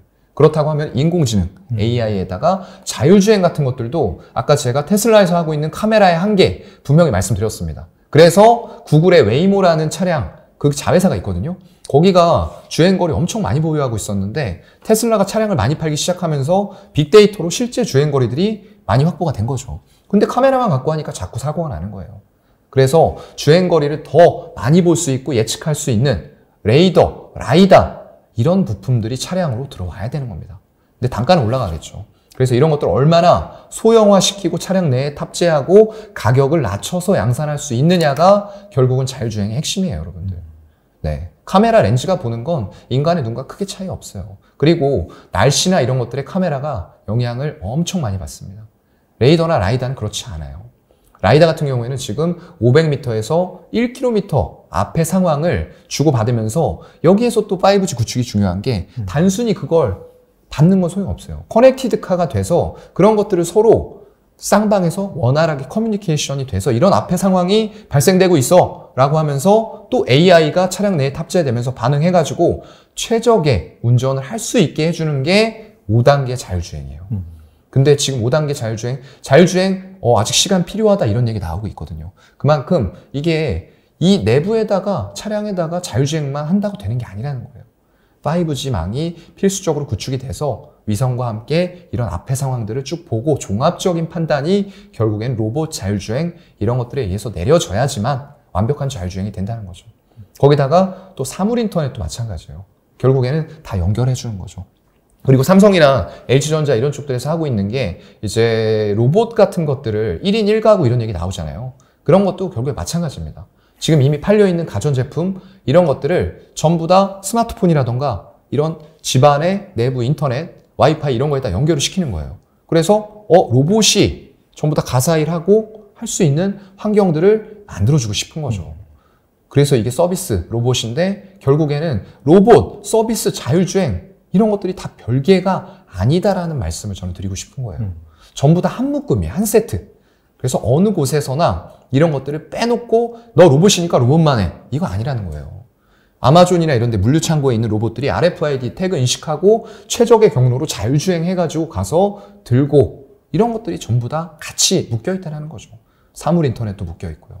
그래서 여러분들은 4차 산업을 보실 때 개별 영역으로 절대 보시면 안 됩니다. 모든 걸 다 묶어서 이거는 한 몸이고 한 묶음이다 라고 생각을 하시면서 이 로봇의 뭐 스마트 팩토리라던가 뭐 AI, 인공지능, 메타버스, 자율주행 이런 게 다 같이 묶여져서 갈 수 있는 기술이고 또 5G에서는 메타버스라던가 아까 말씀드렸던 NFT 이런 쪽들이 또 파생이 되겠죠. 그래서 그런 것들도 전부 다 한 몸이고 그래서 저는 지금 당장 이 경기 침체나 둔화 상황들이 해결이 바로 될 거라고 보는 건 아니에요. 네. 물론 그건 아닙니다. 하지만 그것도 결국 시간이 지나면 해결이 돼요. 그리고 우리는 더욱더 진보된 기술을 찾아서 우리 인간 생활의 편의를 높일 수 있는 방향으로 계속 발전한다는 거죠. 그런 과정에서 4차 산업의 물결은 필수적으로 우리 생활로 다가왔다 이미. 여러분들 밖에 나가서 보시면은 이미 서비스 로봇 쪽에서 예전에 산업용 로봇이 있으면 우리가 그 안에서 일하는 근로자라던가 그걸 만드는 직종이 아니면 그걸 사실 로봇을 볼 기회가 별로 없었죠. 맞아요. 근데 지금은 여러분들 식당 가보세요. 서빙 로봇 오죠. 닭이 뭐 로봇이 닭 튀기고 있죠.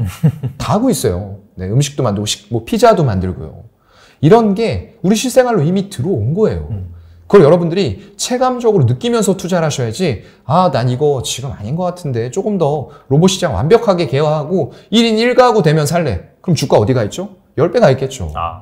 이런 게 중요한 겁니다. 실생활에서 내가 얻는 아이디어로 투자를 디테일하게 만들어 가자. 오늘 디테일이 많이 나오는데 그만큼 디테일이 네. 투자에 있어서 여러분들 중요하기 때문에 제가 이 말씀을 드리는 거예요. 겉핥기식으로 하면은 투자를 내가 결정을 하기도 어렵고요. 투자를 했을 때에도 이걸 더 가져가야 될지 말아야 될지 팔아야 될지 이게 계속 고민이 되는 거예요.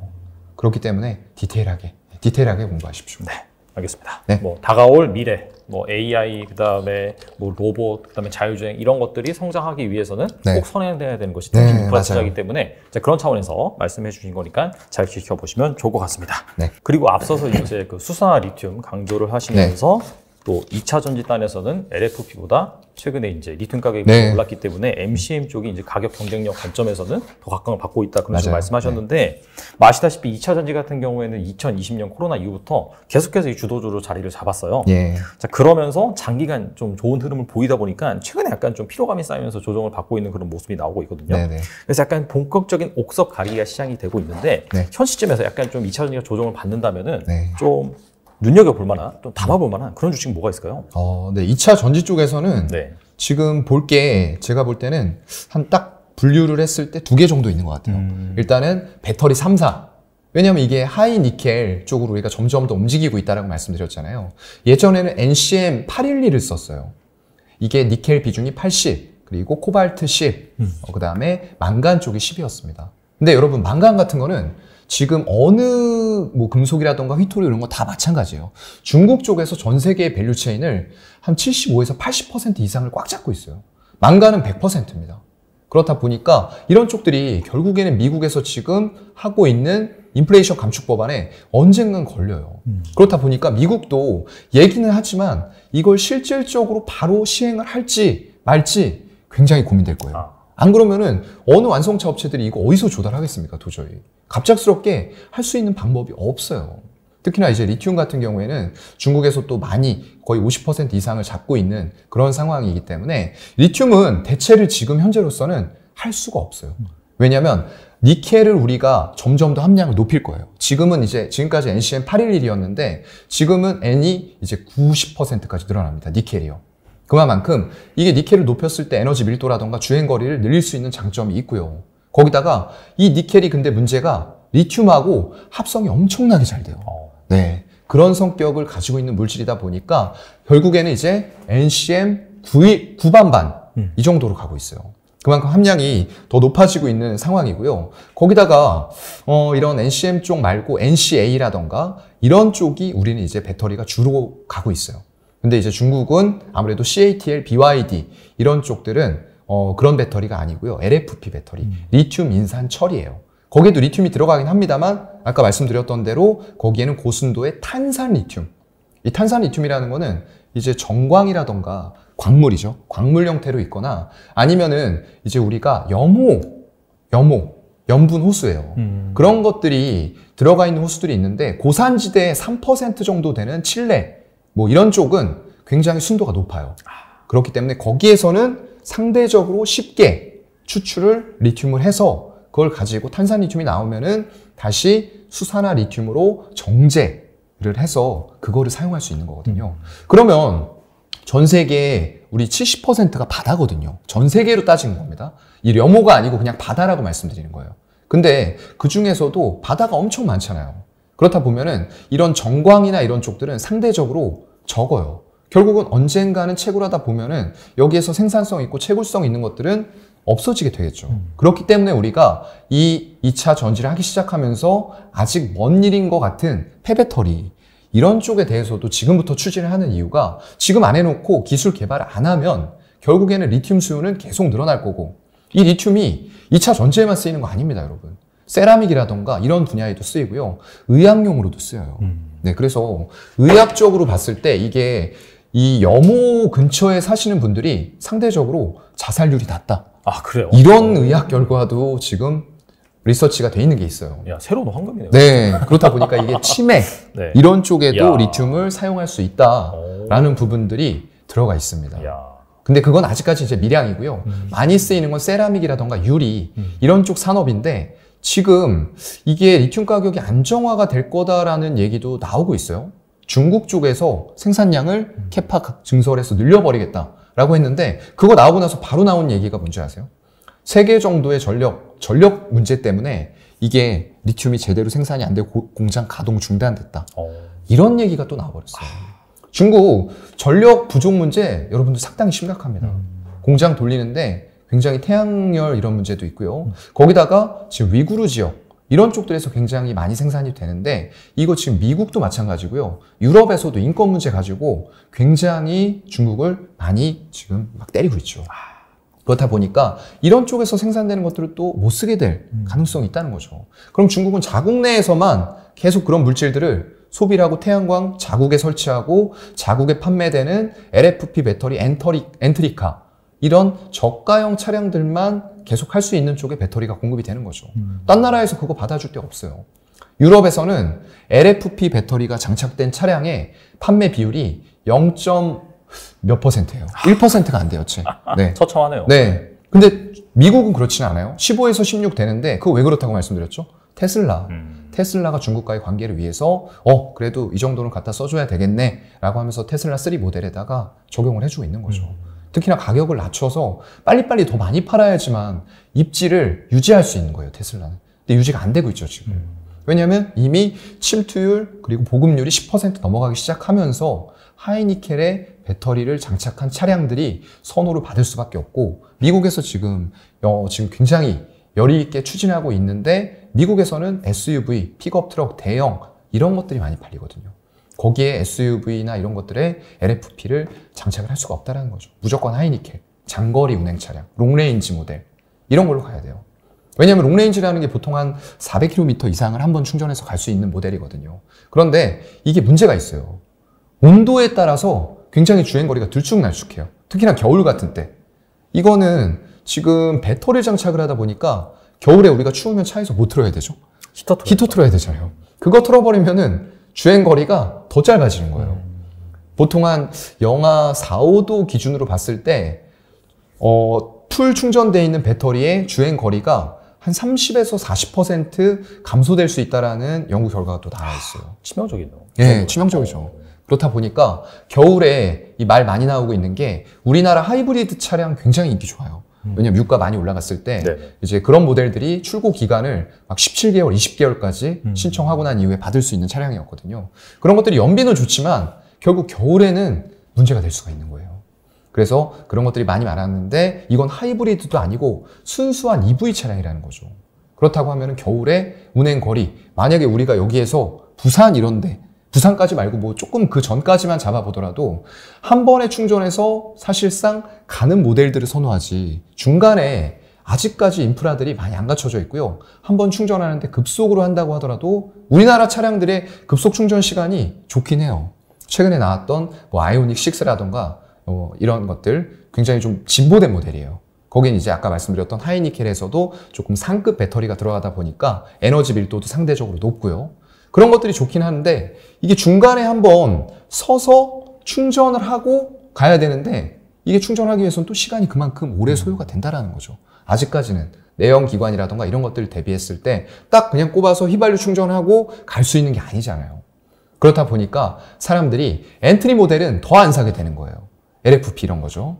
그렇기 때문에 하이니켈이 점점 더 많이 팔리는 과정으로 가고 있다라는 거를 제가 이제 말씀을 드린 거고요.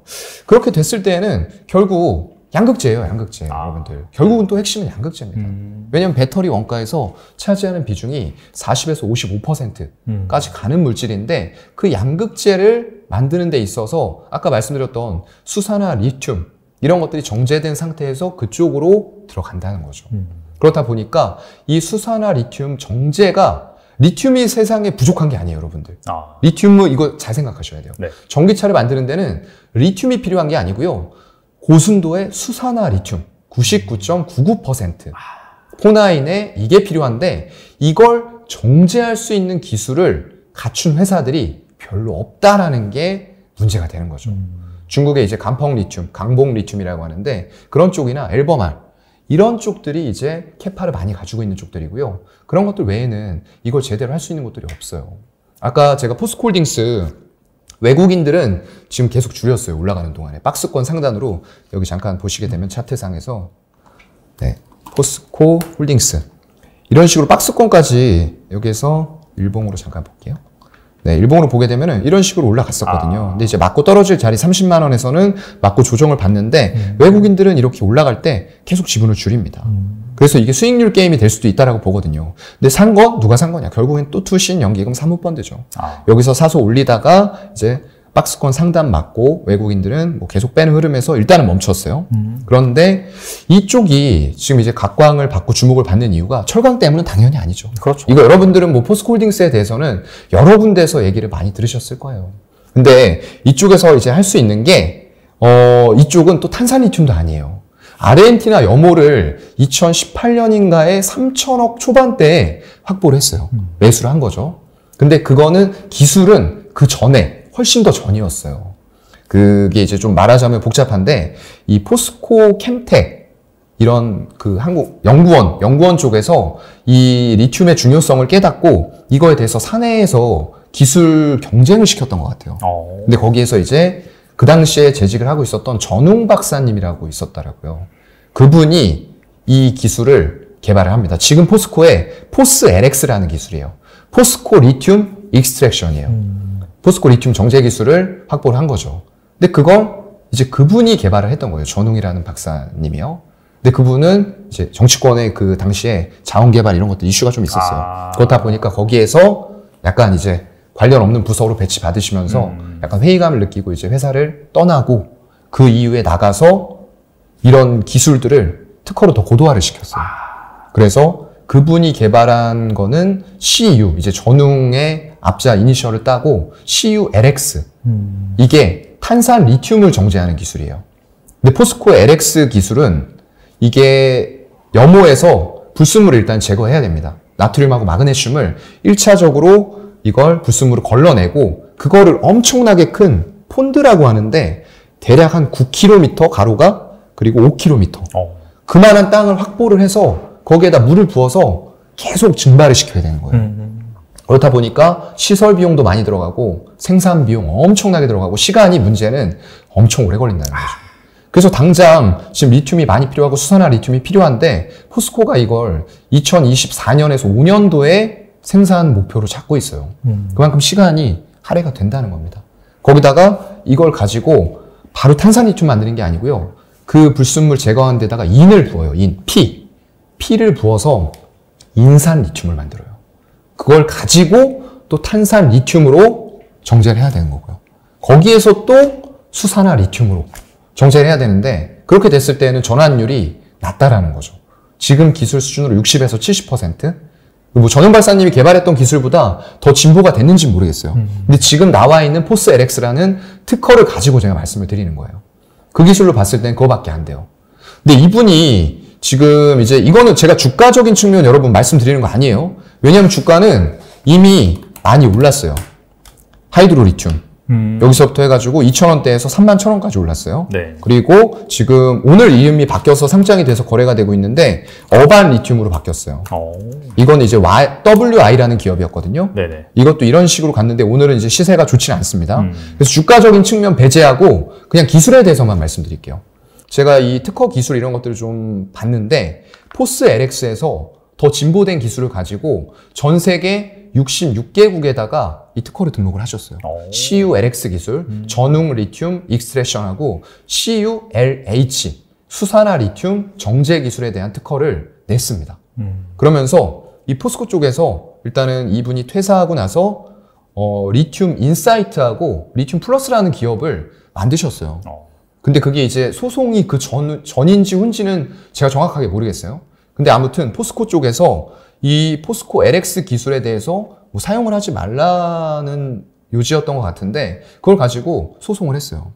그랬는데 법원에서는 무효 판결이 났습니다. 결국에는. 사용했습니다. 근데 이제 여러분들도 뭐 아시는 분들은 아시겠지만 그냥 회사에 내가 소속된 상황이 아니고 나와서 개인이었을 때 대기업과 어떤 소송이 붙는다. 거의 이기기 불가능하거든요. 힘들죠. 근데 이겼다라는 것은 일단은 이 특허에 대해서 이 박사님의 기술이었다라는 부분을 인정을 해준 것 같아요. 제가 볼 때는. 인정을 했고 거기에서 더 진보된 기술로 하는데 지금 특허상에 나온 이론으로는 전환율 아까 포스코는 60에서 70 정도 된다고 말씀드렸잖아요. 근데 거의 100% 전환이 된다라고 특허상에 일단 알려져 있어요. 그래서 일단 이런 기업들이 이제 앞으로 해나갈 부분들이 중요할 것 같은데 이 하이드로 리튬은 제가 이 주가상으로 봤을 때 굉장히 말이 많았고 시비를 찍어내는 공장이다 뭐 이런 기사들 공격성 기사도 많이 나왔어요. 찾아보니까. 그런데 그런 주가들 다 배제하고 내용을 봤을 때 일단 이 기업이 조달청 있잖아요. 조달청이 이런 휘토류 자원 같은 것들도 유사시를 대비해서 좀 이렇게 차곡차곡 쌓아놓은 게 있어요. 근데 그쪽에 이제 리튬들을 탄산 리튬 이런 것들을 대여를 하는 계약을 이 하이드로 리튬하고 맺었더라고요. 근데 이걸 그냥 대여해 주진 않을 거거든요. 분명히 기술적으로라던가 이런 특허 부분에 대해서 심사가 들어간 이후에 이게 국익에 이바지를 할 수 있는 기술이 맞다라고 평가가 아무래도 이제 정부 차원으로 됐기 때문에 저는 좀 대여를 해주지 않았나라고 봐요. 그래서 이제 내용에 대해서는 말이 좀 많고 한데 이쪽에서 수산화 리튬의 최초로 이제 정제된 부분을 고순도 리튬을 곧 시제품을 내보낸다라는 기사들이 좀 계속 나오고 있어요. 그래서 그걸 여러분들이 좀 확인을 해보실 필요가 있을 것 같고요. 이 어반 리튬이라는 쪽은 이제 WI라는 기업인데 예전에 아마 들으시면 아실 거예요. 그 전에는 사명이 프롬서티. 예, 그 기업이었어요. 근데 이런 기업들을 이제 인수를 하면서 아마 제 개인적인 의견으로는 리튬 인사이트나 리튬 플러스 이런 쪽들을 합병하려는 생각인 것 같아요. 근데 이게 사업이 이제 우리는 제대로 가고 있느냐를 봐야지 주가에 대해서는 일단 논하지는 않겠습니다. 왜냐하면 이미 많이 올라가 있기 때문에 여기에서는 이 사업 내용이 제대로 안 된다라고 하면은 원래 위치 돌아가는 게 맞고요. 사업 내용이 정말 잘 되고 국익에 이바지할 수 있는 그런 특허가 맞다. 시제품이 나가면서 우리 양극재 업체라던가 뭐 여러 가지 기업들 있죠. 전해액 쓰는 데들 필요한 곳들에게 공급을 할 수 있다. 그리고 금산 공장에서 3,600톤 캐파가 지금 갖춰져 있다라고 해요. 거기다가 이 공장 이런 얘기들 나오면서 그동안 자금 조달했던 것으로 5만 톤. 그럼 53,600톤이면 거의 세계 세 손가락의 수산화 리튬 정제 기술을 확보를 하게 되는 거거든요. 캐파를요. 그게 정말 현실화가 됐을 때에는 저는 지금 주가도 싸다라고 얘기는 할 수 있을 것 같아요. 근데 그게 이제 현실화가 되는지 여부는 여러분들이 지켜보셔야 되는 그런 부분이 될 것 같고요. 이 어바리튬 쪽은 폐배터리 쪽에서 지금 특허를 또 가지고 있어요. 아까 하이드로 리튬은 고순도의 수산화 리튬을 정제하는 그런 것들이 이제 주사업이 될 것 같고요. 이 하이드로 리튬 쪽은 고순도의 탄산 리튬 이런 쪽들을 이제 정제할 수 있는 기술, 추출 기술이라던가 아니면 폐배터리 이게 중요할 것 같아요. 지금 이 공장을 하이드로 리튬의 이 공장과 어반 리튬의 1공장을 새만금 쪽에 세운다는 얘기가 있고 그 자료들을 좀 찾아보니까 정부 쪽에서 정부 홈페이지 관련된 곳에서 이 새만금 쪽과 군산 쪽이 같이 해서 이런 여러 가지 왔다 갔다 한 그런 공문적인 내용들이 좀 있더라고요. 제가 여기서 뭐 자세하게 말씀드릴 내용은 아닌 것 같고 여러분들도 좀 찾아보시면 좋을 것 같아요.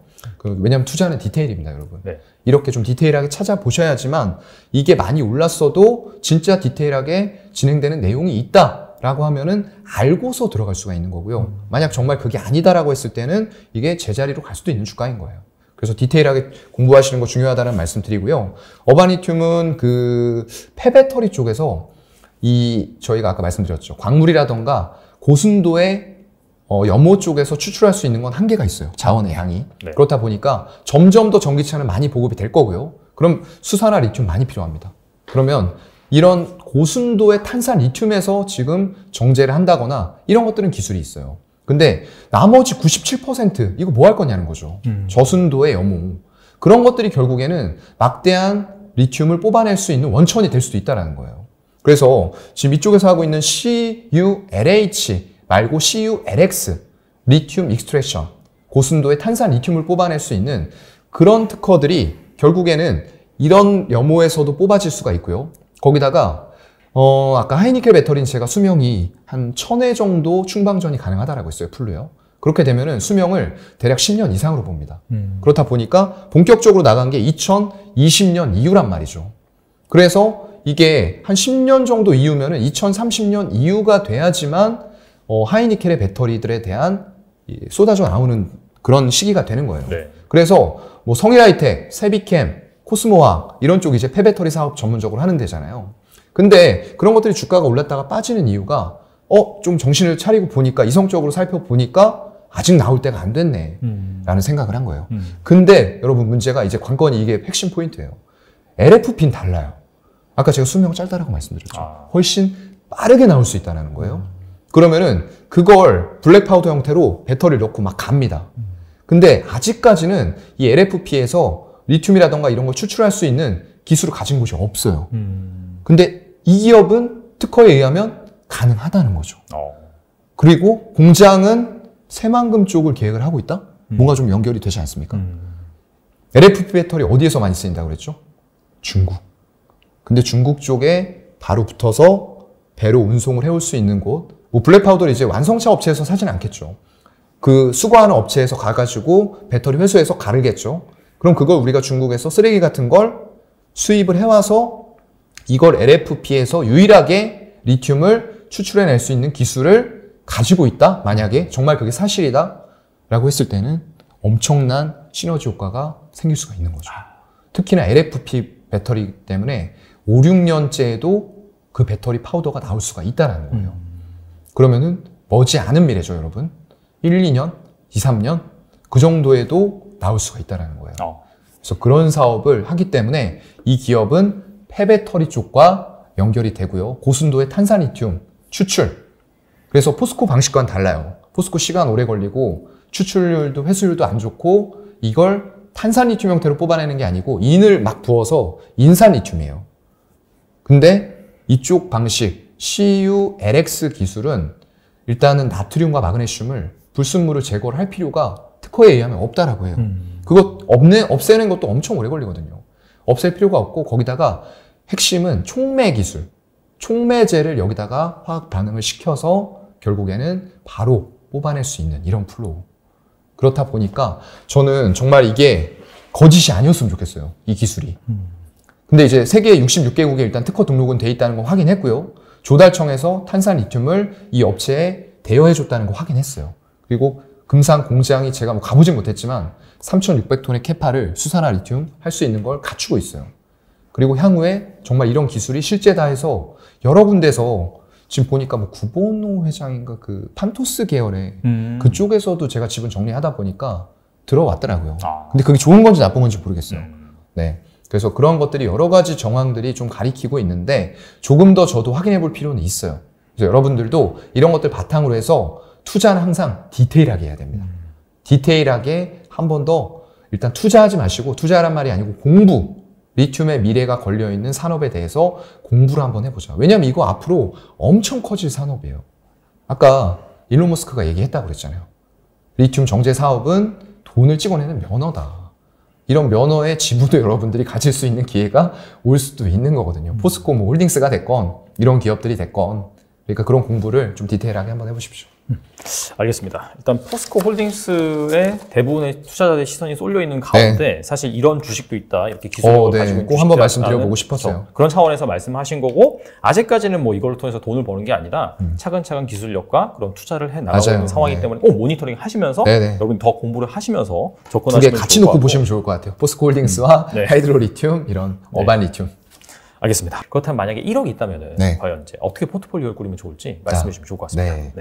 일단은 저는 양극재 쪽에서 아까 말씀드렸던 대로 최근에 조금 2차 전지가 전반적으로 조정을 좀 받았어요. 그런데 다시 올라오는 흐름들이 또 금방 만들어진다라는 거죠. 오늘 지금 대형주 쪽을 조금 보게 되면은 2차 전지 쪽에서 흐름들이 LG 에너지 솔루션 2% 정도 오늘도 빠지고 있네요. LG 화학이 소폭 오르고 삼성 SDI 보합이고요. 근데 이런 것들은 결국 아까 말씀드렸던 LFP의 기반의 배터리가 전 세계 시장에서 점유율이 높아질 일은 없어요, 여러분들. 이건 제가 진짜 다 넣고 말씀드릴 수 있습니다. 결국 그러면 하이니켈 배터리예요.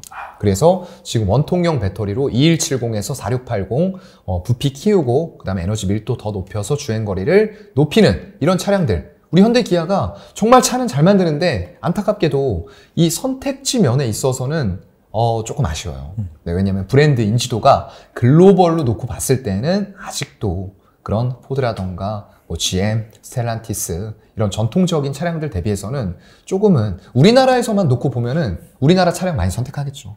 근데 글로벌로 갔을 때 미국, 유럽에서 놓고 현대 기아차 놓고 또 거기다가 스텔란티스, 포드, 폭스바겐 뭐 이런 것들 놓고서 너네 어떤 거 선택할래?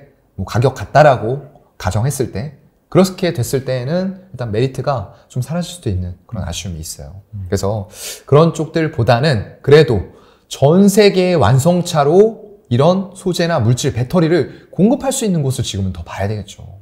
왜냐하면 차량은 차량밖에 못 팔지만 이쪽에서 만드는 소재라던가 배터리 이런 것들은 세계의 모든 완성차 업체에서 다 달라고 한단 말이죠. 왜냐하면 리튬 가격 천정부지로 올라왔고요. 배터리 계속 부족합니다. 그렇다 보니까 그런 쪽들에서 먼저 손을 내미는 거예요. LG 에너지 솔루션, 삼성 SDI, SK온 우리한테 배터리 좀 장기간 동안 안정적으로 공급해 줄래? 포스코 케미칼 너네 양극재 우리 쪽으로 좀 공급해 줄래? 하면서 계속 공시 나오잖아요. 그렇다 보니까 주가가 그동안에는 에코프로 BM이나 LNF에 비해서 재미없었는데 주가 이렇게 올라가 버렸잖아요. 그래서 밸류가 지금 놓고 보면은 에코프로 BM이나 LNF 대비해서 포스코 케미칼이 2배 비싸요. 내년 실적으로 놓고 봤을 때요.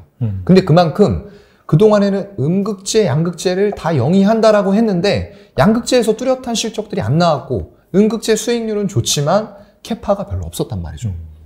근데 이게 양극재를 대규모의 공급 계약 공시 나와버리니까 포스코 케미칼 이제 시작했네. 앞으로도 이거 공시 계속 나옵니다, 여러분. 계속 나올 거예요.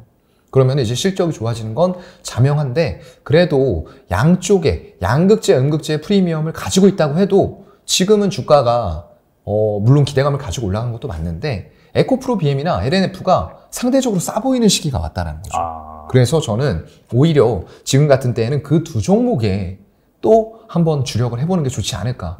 뭐 LNF가 미국 쪽에다가 공장 얘기 나왔다가 정부에서 기술 유출될 수 있다라고 해가지고 막았잖아요. 하지만 그거 어떻게든 제도 보완해가지고 갈 겁니다. 미국에다 안 만들면은 지금은 답이 없어요. 거기다 미국에 전부 다 완성차 업체들이 있기 때문에 반드시 현지에다가 조달할 수 있는 시스템을 만들 수밖에 없고요. 그런 관점에서 LG화학 같은 경우에도 뭐 굉장히 좋은 위치를 선점을 하고 있는 거죠. 그래서 그런 기업들에 저는 더 주목을 해보고 싶고요.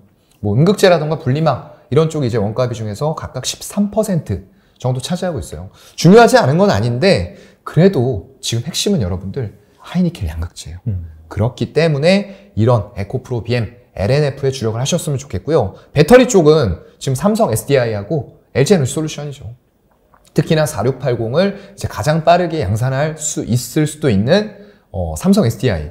예전하고는 또 달라진 수주, 공격적인 수주를 보여주고 있어요. 거기다 뭐 젠5, 젠6 배터리 이런 것들 나오면은 NCN 9반반, 거기다가 NCA 배터리 이런 것들이 들어가면서 점점 더 성능 높은 배터리를 요구할 수 있는 이런 미국이라던가 유럽, 선진국의 차량들에 부합하는 배터리들을 생산해 나갈 수 있는 기술력이 있다는 거죠. 그리고 전고체 배터리로 가도 마찬가지입니다. 거기에 리튬이 안 필요한 게 아니고요. 양극재, 음극재가 안 필요한 게 아니에요, 여러분들. 다만 전해질을 그동안에 액체나 젤 형태로 쓰다가 그 전해질을 고체로 쓰기 때문에 전고체 배터리라고 부르는 거예요. 나머지 물질들은 다 그대로 쓰입니다. 그렇다고 하면은 지금 10% 넘어가는 시점에서 전기차의 가속화가 더 늦춰질까요? 빨라질까요?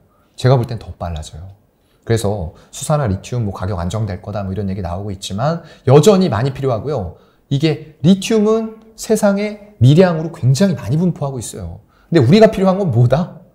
99.99% 이상의 수산화 리튬. 근데 이거 정제할 수 있는 데가 없다. 그래서 정제 기술이 핵심이다 라는 부분을 말씀을 드리기 때문에 아까 말씀드렸던 조금 떨어지긴 하지만 회수율이 포스코홀딩스 기술, 근데 그것도 이제 그 나가셨던 박사님이 만들고 나간 기술이다. 그래서 나중에 그 또 뭐 소송이 어떻게 될지 모르겠어요. 그거 체크해야 되고요. 거기다가 지금 이 인수된 기업들이 정말 그런 특허 내용들을 가지고 실제 사업이 추진이 된다라고 했을 때는 그냥 주가 이런 거 그냥 다 모르겠어요, 저는. 그런 거 다 떠나서 중국이 밸류체인을 꽉 잡고 있는 이런 휘토리오 쪽에서 특히나 전기차의 핵심이라고 볼 수 있는 리튬의 사실상 그 가격 비중이 한 1년 전만 하더라도 20%인가 30%대였어요. 근데 이게 최근에 탄산 리튬 가격 확 올라오기 시작하면서 가격 비중이 75%인가? 거기까지 올라왔어요. 엄청 올랐네요. 네. 그러니까 그만큼 리튬의 가격이 뛰면서 엄청나게 부담이 된 거죠. 근데 이걸 만약에 우리나라에서 정말 저순도 염호, 세상에 남아도는 쓰레기 97%의 염호, 그리고 LFP 배터리, 지금은 할 수 없는 기술이죠. 안 알려져 있는 기술이죠. 거기에서 리튬을 회수해서 고순도의 수산화 리튬을 만들어낼 수 있다. 이건 제가 볼 때는 만약에 진짜 가능하다고 하면 혁명이에요. 그래서 우리나라에서 그런 기업이 꼭 탄생하기를 저는 주가를 다 떠나서 좀 그냥 바랍니다. 네, 그래서 중국의 코를 납작하게 만들어줬으면 좋겠어요. 간펑 리튬, 뭐 앨범알 다 비켜 하고 우리나라에서 정말 양산 10만 톤, 20만 톤, 30만 톤 체제 갖춰서 우리 밸류체인 정말 잘 돼 있거든요. 2차 전지 쪽에서. 거기다가 돈을 찍어내는 면허인 리튬 생산까지 우리나라에서 된다. 우리나라가 정말 2차 전지 전기차 시장을 평정할 수도 있을 것 같아요. 네. 간절히 바랍니다. 네. 그럼 그 2차 전지 주식 같은 경우에는 비중은 몇 % 정도 시면 좋을까요? 저는 50% 이상이라고 봐요. 진짜요? 네. 지금 그만큼 여러분들 확신을 가지고 투자할 수 있는 분야가 있을까요? 제가 볼 때는 그렇게 쉽게 없을 것 같아요. 그래서 이쪽이 50% 이상이 들어갈 수 있다라고 보고요. 나머지는 지금 조정을 좀 받았던 쪽들에서 뭐 방산 쪽도 제가 볼 때는 메리트가 있을 것 같아요. 왜냐하면 주가 조정을 받았기 때문에 일단 그 레퍼런스가 여러분들 결코 죽지 않습니다. 유럽으로 수출했던 레퍼런스는 계속 이어지면서 향후에 세계 최대 방산 시장인 미국으로까지의 수출도 열릴 수 있어요. 그렇게 됐을 때는 또 한 번 프리미엄의 위상의 점프업이 일어나는 거예요. 정말 대단한 일이 될 것 같죠. 그래서 그런 쪽들에도 제가 볼 때는 한 20% 정도 들어갈 수 있다라고 보고 있고요. 거기다가 아까 말씀드렸던 그 로봇 관련주 있잖아요. 네네. 로봇 관련주 중에서 제가 항상 기본적으로 말씀드리는 건 감속기 이런 쪽들입니다. 그렇다고 하면은 SPG 그리고 SBB테크 이런 기업들에도 뭐 나머지 비중들을 채워 넣으면은 결국에는 로봇 쪽으로 들어간다고 하면은 우리가 4차 산업 내에서 세부적으로 나눌 필요가 없는 거예요. 왜냐하면 거기에 4차 산업이 아까 다 어떻게 된다고 했죠? 포괄적으로 들어가 있기 때문에. 그래서 이 정도의 포트폴리오? 뭐 현금을 하나도 안 가져가는 거는 조금 위험해 보일 수도 있지만 네, 그거는 이제 여러분들이 2차 전지 쪽에서 조금 비율 조정하시면 될 것 같고요. 그리고 제가 2차 전지 말씀드리지만 2차 전지라고 다 같이 지금 시점에서 투자할 수 있는 2차 전지가 아니다. 그걸 여러분들이 캐치를 하셔야 되는 거죠. 네. 제가 말씀드렸던 건 LG에너지 솔루션, 삼성 SDI, 에코프로 BM, LNF, 그리고 아까 말씀드렸던 리튬 정제 기술을 정말로 확보해 나가는 그런 기업들을 살펴보고 거기에서 픽을 또 해야 되겠죠. 네, 그래서 이 정도로 말씀을 드리도록 하겠습니다. 네, 오늘 나와서 정말 좋은 말씀 해주셨는데 끝으로 한 말씀만 부탁드립니다. 네, 여러분들 또 힘들었던 2022년이 다 가네요. 지금 12.12네요. 12.12 사태가 일어났던 날인데. 네네. 공교롭게도. 그러네요. 또 12.12 사태에 좀 지수가 올라주면 좋을 텐데, 또 코스피 지수가 한 0.7% 정도 빠지고 있어요. 네. 물론 힘든 구간입니다. 여러분 힘든 구간이고 다들 뭐 레버리지 이런 거 사용하신 분들은 특히나 힘들어요. 이거 정말 담보 비율 140%만 근접하면 그냥 심장이 두근두근 하고 이거 어떻게 막나? 막 이 생각들 하고 계실 텐데 조금만 더 잘 버티셨으면 좋겠고요. 현금으로 가지신 분들은 지금 답 없습니다. 여러분들 팔라고 하시는 분들도 있을 거예요. 근데 팔라고 하는 분들은 그 수익률이 한 15% 이내? 그 정도면은 팔아서 현금 지고 있어도 괜찮아요. 아니면 다른 종목으로 제가 예전부터 말씀드렸던 뭐 싸다고 말씀드린 미디어 쪽 이런 쪽들이 이제 많이 올랐지만 그런 것들에 진입할 뭐 시점들도 있었고요. 뭐 종목들은 많이 움직입니다. 근데 이제 시장 전체가 안 좋다라고 보고 있는 거고 그렇기 때문에 약간 투자에 익숙하지 않으신 분들은 지금은 좀 쉬는 게 맞을 것 같아요. 근데 주식 들고 계시는데 예를 들어서 30% 이상 이거 여기서 지금 손절해봐야 제가 볼 때는 의미 없어요. 그래서 여러분들이 이 시점에 하셔야 될 것은 내가 이 종목을 가지고 있는데 지금의 인플레이션 피크와 물가, 고물가 상황들 그리고 경기 둔화 침체 상황들이 해결이 언젠간 돼요. 근데 이 시간이 얼마나 필요할지를 우리가 모를 뿐이죠. 그런 것들이 해결이 된다라는 가정하에 과연 내가 이 기업을 그때까지 가져갈 만한 기업이냐 아니냐 그걸 여러분들이 따져봐야 되는 거지 무조건 뭐 15%니까 손절하고 뭐 5% 마이너스 났으니까 그냥 가져가야지 이런 건 아니라는 거죠. 기업에 여러분들이 투자하게 된 본질 왜 투자하게 됐는가 그 이유를 찾아보시고 그 투자 이유가 여전히 경기 상황은 이렇지만 유효하게 흘러가고 있다. 기업은 지금 주가는 흔들리고 있지만 여전히 이런 분야에다가 투자를 계속하고 있네 라고 보이면은 우리가 가져갈 수 있는 거죠. 하지만 그게 아니고 기업의 본질이 변했고 약간 테마성으로 투자했는데 그 테마가 사라졌고 헛물킨 일이 됐다라고 했을 때는 수익률이 크게 마이너스가 났더라도 이건 좀 생각을 해볼 필요가 있는 차원으로 문제가 이제 접근을 해야 되는 거죠. 그래서 그런 부분으로 결국엔 이것도 아까 말씀드렸던 또 투자의 디테일입니다. 네, 디테일이에요. 내가 얼만큼 이 기업을 디테일하게 공부하고서 판단하고 투자 결정을 했는가 1차적으로 이게 중요하고요. 그런 것들이 없이 들어갔는데 내가 이걸 또 판단해야 되는 시점에서 얼마나 이런 세부적인 내용들을 나는 디테일하게 알고 손절이라던가 이런 결정을 내리는가 이게 중요한 거죠.